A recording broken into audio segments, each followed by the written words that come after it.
बिस्मिल्लाहिर्रहमानिर्रहीम। हमारा आज का टॉपिक है overloaded binary arithmetic operator plus से नेमलेस ऑब्जेक्ट को रिटर्न करना। ये सिंटैक्स है जी। रिटर्न टाइप में हमारे पास हो गई क्लास होगी। क्लास का नाम है बाइनरी और बाइनरी का हम यहाँ पे एक ऑब्जेक्ट रिटर्न कर रहे होंगे। फिर हमारे पास है जी ऑपरेटर कीवर्ड है। ऑपरेटर का नाम प्लस है। प्लस को हम ओवरलोड कर रहे हैं अरिथमेटिक प्लस को, और रिसीविंग पैरामीटर में हम एक ऑब्जेक्ट पास करेंगे उसी बाइनरी क्लास का। एग्जाम्पल के तौर पे यहाँ पे है हमारे पास क्लास बाइनरी है जी, और इसमें दो वेरिएबल्स है इंट एक्स और वाई, और एक पहला कंस्ट्रक्टर है नो आर्ग्यूमेंटेड कंस्ट्रक्टर, और इसका काम ये है कि ये एक्स को 0 से और वाई को 0 से इनिशलाइज कर दें। ओवरलोडेड कंस्ट्रक्टर है जी, इसमें दो पैरामीटर्स हैं और इसकी ज़िम्मेदारी ये है कि ये एक्स को ए से और वाई को बी से इनिशियलाइज कर दें। ये जो वैल्यूज़ सप्लाई हो जाएंगी यहाँ पे, तो ये वैल्यूज़ आके इस इंट पैरामीटर्स में कलेक्ट हो जाएंगे और यहाँ से फिर ये इनिशियलाइज हो जाएंगी एक्स और वाई में। हमारे पास एक ओवरलोडेड ऑपरेटर है जी प्लस, और इसका रिटर्न टाइप है बाइनरी। ये बाइनरी क्लास का एक ऑब्जेक्ट रिटर्न कर रहा है, और बाइनरी क्लास का एक ऑब्जेक्ट रिसीव भी कर रहा है। इसका मतलब ये है कि इसको कॉल करते वक्त हमने इस ऑपरेटर को कॉल करते वक्त हमने बाइनरी क्लास का ऑब्जेक्ट इसमें पास करना है। इसकी ज़िम्मेदारी ये है कि एक्स, ये जो एक्स वेरिएबल है इसमें एक्स, दोनों ऑब्जेक्ट्स के एक्स को, जो रिटर्न ऑब्जेक्ट है और करंट, ये जो पास्ट ऑब्जेक्ट है और करंट ऑब्जेक्ट है, दोनों के एक्स वेरिएबल्स को ऐड कर लें और करंट ऑब्जेक्ट के एक्स में इसमें असाइन कर दें, और फिर वाई, करंट ऑब्जेक्ट के वाई में करंट ऑब्जेक्ट का वाई और पास्ट ऑब्जेक्ट का वाई दोनों को ऐड करके उसका रिज़ल्ट स्टोर कर दें या रिफ्लेक्ट कर दें करंट ऑब्जेक्ट के वाई वेरिएबल में। और यहाँ पे लॉजिक है जी, रिटर्न करें। ये बाइनरी क्लास का एक नेमलेस ऑब्जेक्ट यहाँ पे रिटर्न हो रहा है, और जो इनिशलाइज हो रहा है इन दो एक्स और वाई वेरिएबल से। कैसे होगा जी, इसको थोड़ी देर बाद देखते हैं। और साथ में इसमें एक फंक्शन है शो डाटा के नाम से, और इसकी ज़िम्मेदारी ये है कि ये एक्स और वाई वेरिएबल्स की वैल्यूज़ को क्या कर लें जी, ये स्क्रीन पर डिस्प्ले कर लें। प्रोग्राम को जब हम एग्जीक्यूट करते हैं, एग्जीक्यूशन शुरू और स्टार्ट होती है जी मेन से। मेन की पहली स्टेटमेंट एग्जीक्यूट कर रही है, तो यहाँ पे हम बाइनरी क्लास का ऑब्जेक्ट बना रहे हैं जी obj1 के नाम से, और साथ में कंस्ट्रक्टर को हम कॉल दे रहे हैं जो पैरामीटराइज कंस्ट्रक्टर है, जिसमें दो पैरामीटर्स वो रिसीव कर रहे हैं।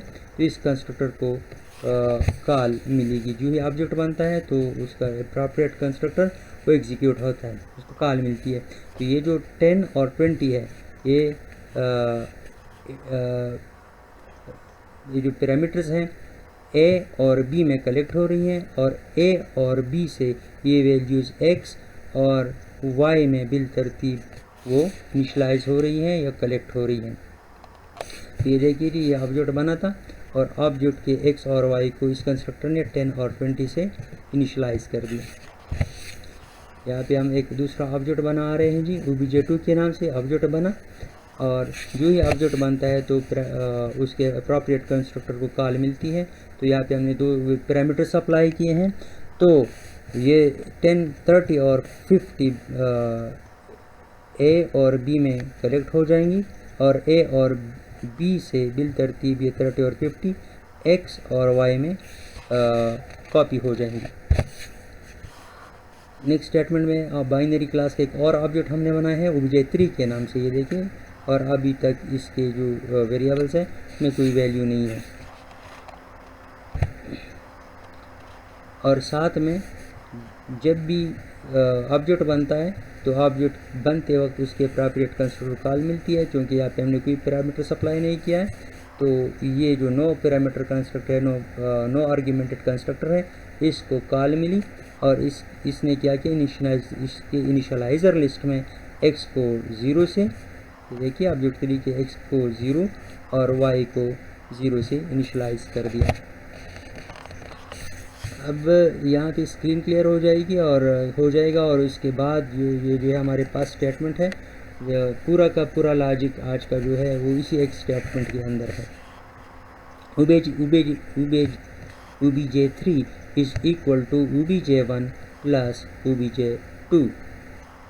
तो यहाँ पे हम क्या कर रहे हैं, obj1 के लिए लास्ट लेक्चर में भी हमने डिटेल से इसको डिस्कस किया था, तो आज थोड़ा सा ओवरव्यू कर लेते हैं इसकी। तो यहाँ पे ये है कि obj1 हमारे पास करंट ऑब्जेक्ट है। obj1 के लिए हम प्लस ऑपरेटर को, इस ओवरलोडेड ऑपरेटर को इन्वोक कर रहे हैं और साथ में ये obj2 as a parameter supply हो रहा है।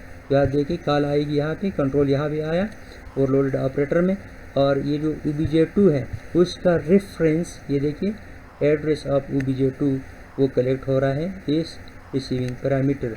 ये जो रेफरेंस वेरिएबल है इसी बाइनरी क्लास का रेफरेंस वेरिएबल है, और ये obj2 जो पास हो रहा है ये भी बाइनरी क्लास का ही ऑब्जेक्ट है। तो दोनों के टाइप्स सेम हैं, तो ये रेफरेंस कलेक्ट हो रहा है जी ob में। अब यहाँ पे और इसका रिटर्न टाइप है जी बाइनरी, इसी क्लास का ऑब्जेक्ट रिटर्न कर रहा है। तो अब क्या हो रहा है जी, बॉडी में कंट्रोल आया, x इज इक्वल टू ये x करंट ऑब्जेक्ट का, करंट ऑब्जेक्ट हमारे पास है obj1। तो obj1 के लिए हमने इन्वोक किया है, तो करंट ऑब्जेक्ट हमारे पास obj1 है। तो अगर हम x के लिख दें या दिस पॉइंटर को हम यूज़ करें, तो ये दिस x और ये x, ये दोनों करंट ऑब्जेक्ट जो कि obj1 है उसके x वेरिएबल्स हैं। तो अब यहाँ पे क्या हो रहा है जी, x is equal to this x, तो करंट ऑब्जेक्ट के x में क्या पड़ा है जी, ये देखिए करंट ऑब्जेक्ट के x में 10 है। तो यहाँ पे जब ये स्टेटमेंट एग्जीक्यूट हो जाएगी तो 10 है जी, 10 प्लस ob.x, तो ob.x में ये obj2 का रेफरेंस पड़ा है, तो इसके obj2 के x में 30 है। तो ये देखिए 10 प्लस 30, तो ये दोनों ऐड होके रिजल्ट आ जाएगा जी 40। तो x करंट ऑब्जेक्ट, ये जो ऑब्जेक्ट 1 है ये देखिए उसकी जो वैल्यू है वो अपडेट हो गई है। ये अब 10 जो है वो ख़त्म हो गई है मेमोरी से वैल्यू, और अब उसकी वैल्यू 40 हो गई। सिमिलरली इसी स्टेटमेंट में आप देख लें, तो y is equal to this y, तो करंट ऑब्जेक्ट जो है उसकी वैल्यू 20 थी, तो 20 प्लस 50 obj2.y, तो ob.y, तो ये obj2 ये y में 50 है, तो 20 प्लस 50 इज इक्वल टू 70। तो करंट ऑब्जेक्ट जो obj1 है ये अपडेट हो गया है जी, और इसकी वैल्यू 10 से 40, x की 40 और y की 70 हो गई। मतलब यह है कि हमने x को obj1 के x में कलेक्ट, वो दोनों को ऐड करके obj1 और obj2 के x वेरिएबल्स को ऐड करके obj1 के x में कलेक्ट कर दिया है, और obj1 और obj2 के y वेरिएबल्स को ऐड करके रिज़ल्ट को हमने कलेक्ट किया वापस obj1 में। अब यहाँ पे रिटर्न बाइनरी, तो आज का जो लेक्चर है वो सारा का सारा इसी स्टेटमेंट पे बेस करता है। तो यहाँ पे हम क्या करें जी, रिटर्न बाइनरी क्लास का हम एक ऑब्जेक्ट रिटर्न करवा रहे हैं। तो ये इस ऑब्जेक्ट का कोई नाम नहीं है, ये देखिए जी ये क्लास का नाम है और ऑब्जेक्ट को हमने नाम नहीं दिया, तो इसलिए इसको हम कहते हैं टेम्परेरी ऑब्जेक्ट या नेमलेस ऑब्जेक्ट। तो यहाँ पे नेमलेस ऑब्जेक्ट बनेगा, और जब नेमलेस ऑब्जेक्ट बनेगा तो ये देखिए ये एक नेमलेस ऑब्जेक्ट बन गया जी, इसका कोई नाम नहीं है। और ये ऑब्जेक्ट जब ऑब्जेक्ट बन रहा है तो इसके लिए एक अप्रोप्रिएट कंस्ट्रक्टर एग्जीक्यूट हो रहा है। तो ये जो हम यहाँ पे दो वैल्यू सप्लाई कर रहे हैं, तो ये कंस्ट्रक्टर, ये जो पैरामीटराइज कंस्ट्रक्टर है ओवरलोडेड, ये कंस्ट्रक्टर एग्जीक्यूट हो रहा है। तो इसको कॉल आ जाएगी जी, कॉल आई उसमें ओवरलोडेड कंस्ट्रक्टर में, और ये x और y, तो x की वैल्यू हमारे पास जो है वो चूँकि ये जो हम ऑब्जेक्ट रिटर्न कर रहे हैं वो करंट ऑब्जेक्ट से ये वैल्यूज़ जो है ये उठाएगा। तो करंट ऑब्जेक्ट की वैल्यू कॉपी हो रही है ये टेम्परेरी ऑब्जेक्ट में। तो करंट ऑब्जेक्ट की एक्स में 40 है, ये देखिए, और करंट ऑब्जेक्ट ये जो obj1 है उसकी वाई में 70 है, ये देखिए, ये 70 है। तो ये दोनों वैल्यूज़ यहाँ पे इस कंस्ट्रक्टर में आ जाएंगी। तो ए और बी में ये 40 और 70 बिल तरतीब ये कॉपी हो जाएंगी, और यहाँ की इनिशियलाइज़र लिस्ट में के ज़रिए से, इस इनिशियलाइज़र लिस्ट के ज़रिए से ये 40 एक्स में और 70 वाई में कॉपी हो जाएंगी। तो ये जो नेमलेस ऑब्जेक्ट है, ये देखिए, इसमें एक्स में 40 आ गया है और वाई में 70 आ गया। तो ये जो वैल्यूज़ कॉपी हो गई हैं नेमलेस ऑब्जेक्ट में, ये ऑब्जेक्ट 1 की वैल्यूज़ कॉपी हो गई हैं। ये obj1 की वैल्यूज़ एक्स और वाई कॉपी हो गई हैं जी नेमलेस ऑब्जेक्ट में। और यहाँ से ये जो नेमलेस ऑब्जेक्ट है, ये चूँकि रिटर्न कर रहा है, तो कहाँ पे रिटर्न करेगा? कॉलिंग स्टेटमेंट में। तो कॉलिंग स्टेटमेंट यही थी, इस ओवरलोडेड ऑपरेटर को इस स्टेटमेंट से कॉल मिली थी। तो कॉलिंग स्टेटमेंट में ये जो हमारे पास कलेक्टिंग ऑब्जेक्ट है, उसको ये वैल्यू कॉपी हो जाएगी। तो ये देखिए, ये जो नेमलेस ऑब्जेक्ट है, इसकी वैल्यूज़ ये जो है वो मेंबर बाय मेंबर ये कॉपी हो रही है कहाँ पे? obj3 ऑब्जेक्ट में। तो ये देखिए, ये obj3 की वैल्यू 00 थी। अब जो है obj3 की वैल्यूज़ कॉपी हो गई हैं जी, कहाँ से? नेमलेस ऑब्जेक्ट की वैल्यूज़ कॉपी हो गई है obj3 में। तो obj3 की वैल्यूज़ आप क्या है? x 40 है और y 70 है। तो इसका मतलब ये हुआ कि obj1 में भी 40 और 70 है और obj3 में भी 40 और 70। तो obj1 की वैल्यूज़ जो है वो जो हमने एडिशन की थी, वो वैल्यूज़ कॉपी हो गई है नेमलेस ऑब्जेक्ट के ज़रिए से obj3 में। तो इसके बाद अब हम अगर हम इस स्टेटमेंट को वो एग्जीक्यूट करेंगे, तो स्क्रीन पे जो आउटपुट आएगा तो वो यहाँ पे डिस्प्ले हो जाएगा x and y of obj1 is equal to obj1 dot show data. तो शो डाटा को हमने निकाल दिए, तो शो डाटा क्या करेगा? एक्स को उठाएगा। तो एक्स हमारे पास obj1 का एक्स तो 40 आ जाएगा स्क्रीन पे, और वाई 70 आ जाएगा। फिर नेक्स्ट स्टेटमेंट में x and y of obj2 is equal to obj2 dot show data. तो obj2 के ये एक्स और वाई स्क्रीन पर आ जाएंगे 30 और 50। और नेक्स्ट स्टेटमेंट जो है, आखिरी स्टेटमेंट हमारे पास जो है x and y of obj3 is equal to obj3 dot show data. तो obj3 के लिए शो डाटा कॉल कर रहे हैं, तो यहाँ पे जो एक्स और वाई प्रिंट हो जाएंगे वो 40 और 70 प्रिंट हो जाएंगे।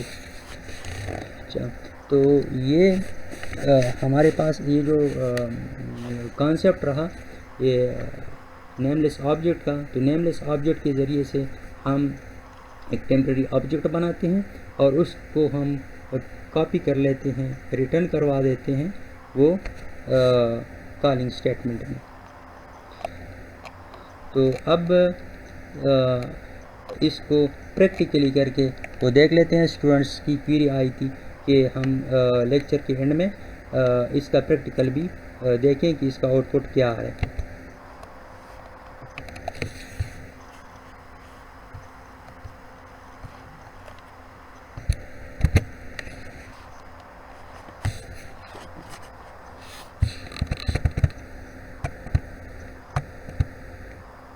ये देखिए, प्रोग्राम हम टाइप कर रहे हैं जी। ये रहा ओवरलोडेड कंस्ट्रक्टर, ये देखिए इसकी बॉडी, ये ओवरलोडेड ऑपरेटर, ये वही कोड, रिटर्न स्टेटमेंट है जी, और शो डाटा का फंक्शन।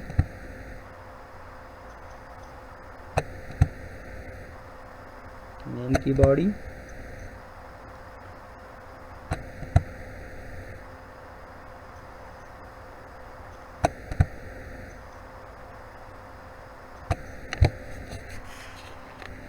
तो इस प्रोग्राम को एग्जीक्यूट करके देख लेते हैं, वही प्रोग्राम है, आउटपुट क्या है।